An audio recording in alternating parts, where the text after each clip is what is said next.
Hürmetlik ötendişim köydümüzmü hazır sözleptim ben. Şunda çıraylık sözde vaqantim. Mana açmaptı ben demem. Şunda qadam. Şunda bop qaldıken bazıda. Onun için beni keçirinler vatandaşlar. Endi qayta başlayayım bunu.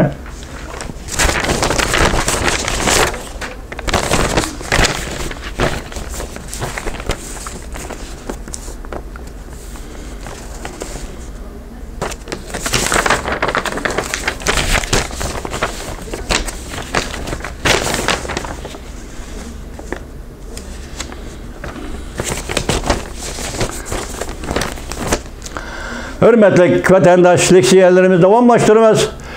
Bugün Çislaq 2021 yıl. 2. ayının 24. günü. Emdiki leksiyemizin mavzusu mındır. Amerika Qo'shma Shtatlari tunji bo'lib Jongoga qarta urush tayyorligi planini o'tirib qo'ydi. Ya'ni beqarib bitaychi vatandoshim. Urush tayyorligi planini o'tirib qo'ydi. Mavzuli xabar 2. ayning 23. kuni Vanvet orbitida e'lon qilindi. Avtori Chinshaoning siz bizga tanishliq obzorchi. Yaqinda Amerika Cumhuriyet Partiyasining harbiy tahdididan qanday bahas bo'lish lozim degan masalani davr qilgan holda Amerikaning bexatarligi va Sharqi Osiyoning bexatarligi va muqimligi munosabatlar. Bu zo'r masala bo'yicha Amerika dengiz armiyasi va Amerika harbiy qo'mondonlik ordi siyosat belgilashga aloqador bir qator doklat va tahlillarni e'lon qildi. 2. ayning 10. kuni Amerika Davlat Mudofaa Ministrligi maxsus Jongoga qaratgan Davlat Mudofaa strategik xizmat guruhi qurib chiqdi. Bu xizmat guruhi Amerika tarixida tunji qatam Qizil imperiya, Jongo imperiyasiga qaratilgan umumyuzlik urushga tayyorlik qilish planidir. Bu harakat holati nihoyatda chunqur diqqat qilishga arziydi. Birinchi, Amerika Qo'shma Shtatlari Davlat Mudofaa Ministrligida maxsus Jongoga qaratilgan strategik xizmat guruhining qurilishi. Navbatda Amerikaning Jongo siyosiy, harbiy va g'ayri-harbiy deb ikki turga bo'linadi. Biri harbiy ishlar sohasidagi siyosat, yana birisi diplomatiya siyosat sohasidagi siyosat. Ikki turga bo'linadi.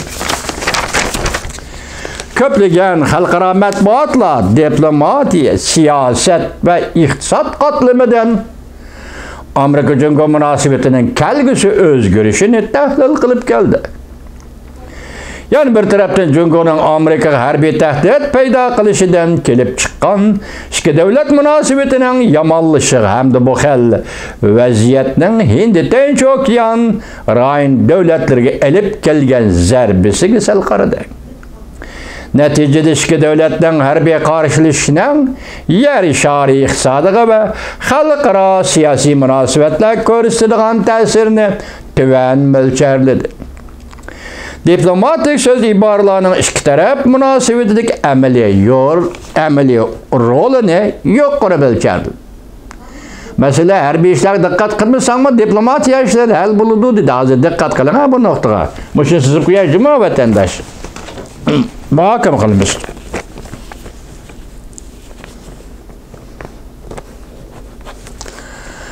Ayna mo'lchardi, birini yuqori mo'lcharildi, birini tuvan mo'lchardi. 2. ayning 10. kuni Amerika Qo'shma Shtatlari Davlat Mudofaa Ministrligi xabar beryapti. Prezident Joe Bidenning shu kuni tushdan burun 5 burchaklik binoni ziyorat qiladiganligini e'lon qildi.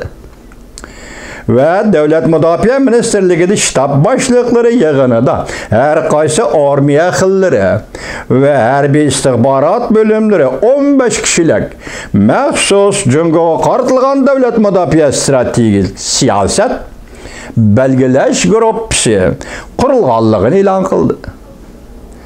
Bu guruh Davlat Mudofaa Ministrligining Jongoga qaratgan harbiy ishlar siyosatini va aloqador harbiy ishlarni baholab Jongoning xirislariga taqobil turdi.